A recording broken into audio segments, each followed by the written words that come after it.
Oversight Board for the City of Ridgecrest, the Successor Redevelopment Agency. If we could have the roll call. First, let me go ahead and say it's Monday, January 22nd, 2008, exactly 6 o'clock.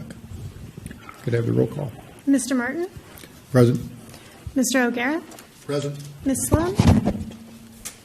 Present. Ms. Couch? Present. And Mr. Rice is absent. For present, we have a quorum. Thank you very much. We'll stand and do the Pledge of Allegiance to the flag. You all could join in. I pledge allegiance to the flag of the United States of America and to the republic for which it stands, one nation, under God, indivisible, with liberty and justice for all. Thank you.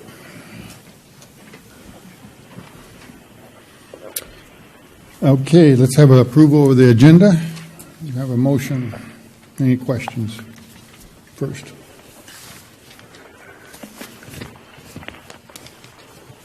You have the packet in front of you, the whole agenda and all the information.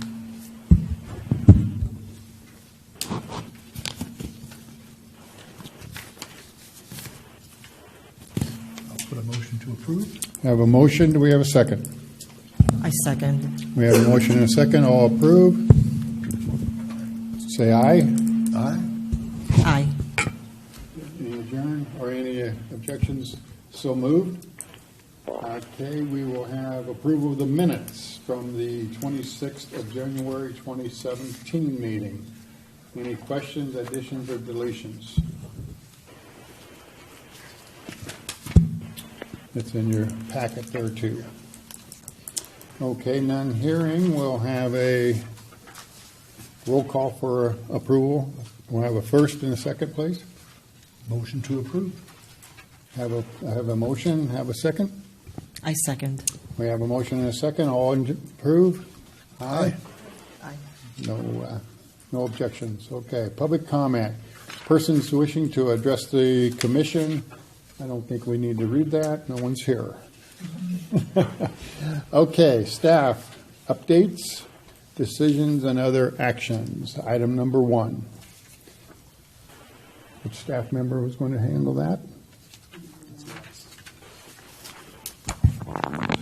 Item number 1 is our recognized obligation payment schedule for the period of July 1st, 2018 through June 30th, 2019. And in the spreadsheet, with the colors on it, has what our payment obligations are to the Department of Finance.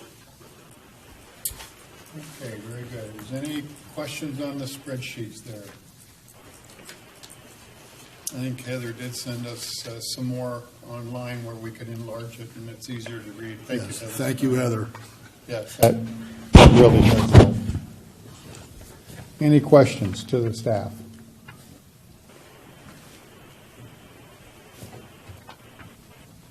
Any comments? This thing's giving me a feed. Yeah, it's pretty. Okay.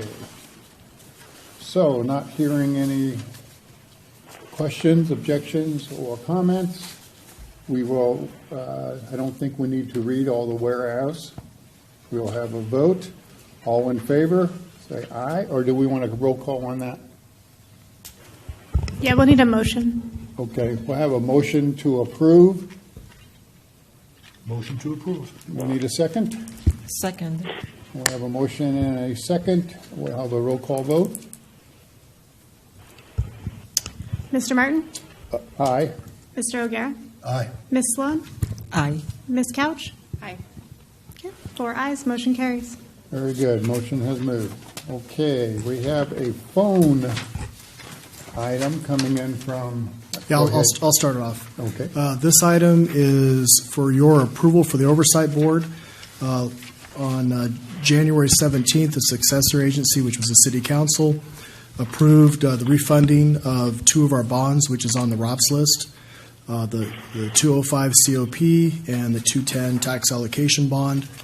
The premise behind this is that because of the bond rates are so low and the rates that we have on the current bonds are sufficiently high enough that by refunding both of those bonds, we're looking at saving anywhere between $7 to $9 million over the next 20 years if we refund them.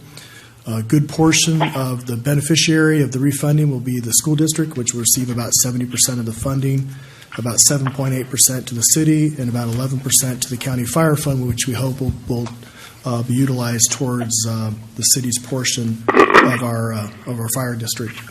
We're looking at an annual savings for the first 8 years of about $450,000 and about $325,000 thereafter.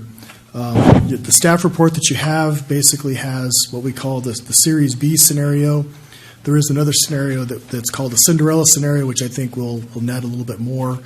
The importance of this tonight is once it's approved by the Oversight Board, it'll go to the Department of Finance.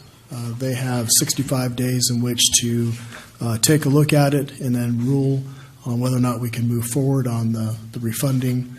If they approve the refunding, then it comes back to the city.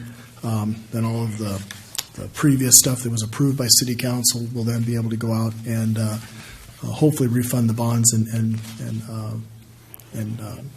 see the savings. So I have on the phone Bud Levin from Wolf Hansen. He's our municipal advisor. They're the firm that's helping us do the refunding. If you have any additional questions regarding this. Okay, thank you, Ron. Any questions to Bud and to Ron? Yes, I am. I'm here. Thank you very much, Ron.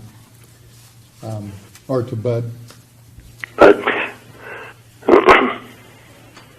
Did you have some comments on that, Bud? Sure. I think the important thing to note is that if the new tax bill that has been passed had not passed, we could do the 2010 bonds on something called an advance refunding and do it all tax exempt. But because the new tax bill has changed that and we can't do advance refundings anymore, but we can on a tax exempt basis, we can do it on a taxable basis. And the scenario that you're looking at, which has a taxable Series B scenario, is assuming taxable rates, and the rates are still so significantly lower than the existing rates that the savings are generated even though it's taxable. There's another scenario that we may be able to do, which is called the Cinderella scenario, whereby the first 2 years of the 2010 refunding is done taxable, and then when the refunding date occurs in 2020, they can then switch to tax exempt. In the event that occurs, based on current rates, the savings would be more like $9 million. Now, with the taxable event, it looks like it'll be around $7 million. So the savings are very significant. The Department of Finance requirement to approve is simply that there are sufficient savings. They don't really set the bar anywhere for sufficient savings, but in the industry, we all know that if you have to have a worthwhile amount of savings to go through all this, and even if the rates change, we're still going to be in the very high savings level. Okay, very good. Any questions to Bud, to Ron, or to staff? I have none. Okay. This requires a vote, right? Correct. Okay. We will go, and I need a motion to approve. Motion to approve. Need a second. I second. We have a motion and a second. We'll have a roll call vote, please. Mr. Martin? Aye. Mr. O'Gara? Aye. Ms. Sloan? Aye. Ms. Couch? Aye. 4 ayes, motion carries. Very good. So let the record show that it's been approved.